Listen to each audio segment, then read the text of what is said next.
Hello, everybody. Welcome back to another concert review. I've gone to a few already this year. It's been a great year so far for live music. I've got one more show currently for the end of March, so stay tuned for that. Probably will put that review up at the beginning of April.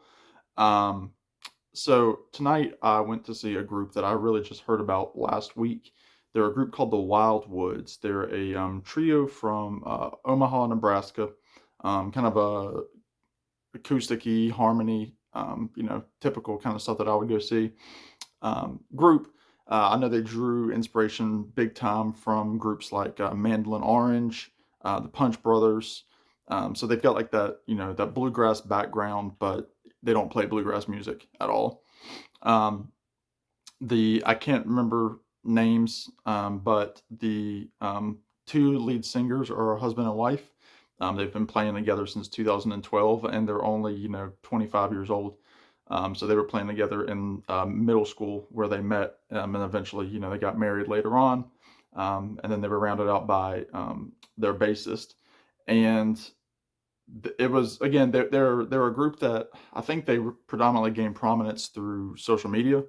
They kind of had a viral following on TikTok and Instagram, and are really known for doing really tight harmonies on big songs like um, you know uh, Beatles songs, Crosby, Stills, Nash and Young songs, things like that. And they do it in their own style, very soft, not a whole lot of raucousness, as it were.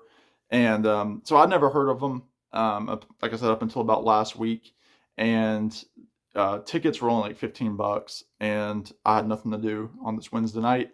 So I said, why not? Let me go check it out. So they were playing in a place that I've never seen a live music show. It's actually a small movie theater called the Grandin Theater here in town that is predominantly an independent movie theater. Back in the day, in the 80s, they had some big artists come through. They had people like Delbert McClinton. Um, they had Lightning Hopkins, I believe, played there. John Prine, for sure, played there. BB King has played there. But it's a really small movie theater. Probably holds maybe 400 max in the main auditorium. And what was cool is the band said that this was their largest show outside of their home state of Nebraska. So I think they said that there were over 150 people there tonight, which is again pretty good for a band that they aren't a group like the Punch Brothers or Mandolin Orange / Watch House. So they were really excited to be here in Roanoke. They gave some history. They've played in a bunch of the breweries here in town, and they have a warm spot for this area. So that was kind of cool to hear. They did some originals. They did quite a few, probably close to 60-40 in terms of originals with covers. They did some great covers. They did songs like Blackbird by the Beatles is what they finished with.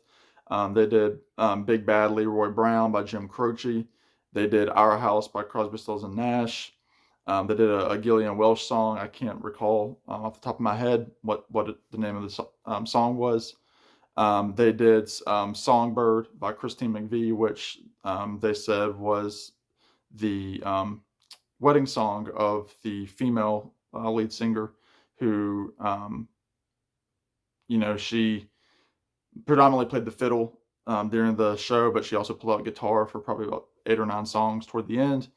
The show was about 2 hours, a little over 2 hours. They did take about a 15-20 minute break in the middle, which I was not expecting. So that kind of elongated things a little bit for my liking. And they're definitely a band that is just getting their feet wet in the touring world. They're probably a group that you'll see with acts like Punch Brothers, Mandolin Orange, Sarah Jarosz, Alfie O'Donovan, Molly Tuttle, maybe, where they'll be probably an opening act for them. I know they've kind of rubbed shoulders with a lot of folks. They've gotten some notoriety, like I said, through social media, and they're very young. They're 25 years old, and they've been playing for 11 years. But they played some, great instrumentation. Again, the fiddle playing was beautiful. The acoustic guitar playing was phenomenal. The bass playing was really good. It's funny, they said that they were driving around in a camper, which was parked out front. So they're driving a camper all over the country. And it's an old camper. It's not a new one. And but yeah, it was, like I said, it was a good crowd. Pretty good mix of older, younger folks in the crowd. I did put some videos up of the show, and it's a band that you don't go to stomp your feet. They're a band you want to go and listen to, um, and that's exactly what I did. So it was a fun show.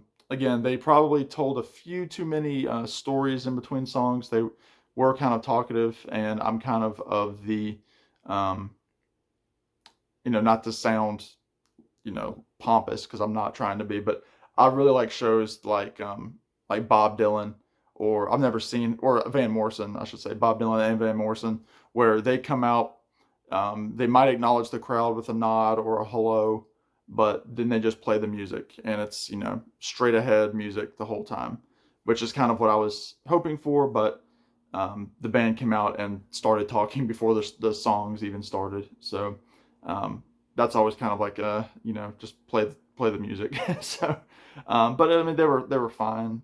Like I said, they're growing, and I'm guaranteeing that in the next 2 or 3 years we'll probably be hearing a lot more of them. So let me know. Have you heard of the Wildwoods? Again, great little trio. They've got a few albums out, so check out their website. I didn't pick up any merch. I'm kind of merched out right now with some of the shows that I've seen, but they had some good merch, so you can check it out on their site. So let me know what you think. Let me know if you know the Wildwoods. Subscribe, please. I'm trying to get to 700 subscribers, and comment below. Y'all be good. Take care, and we'll talk to you soon.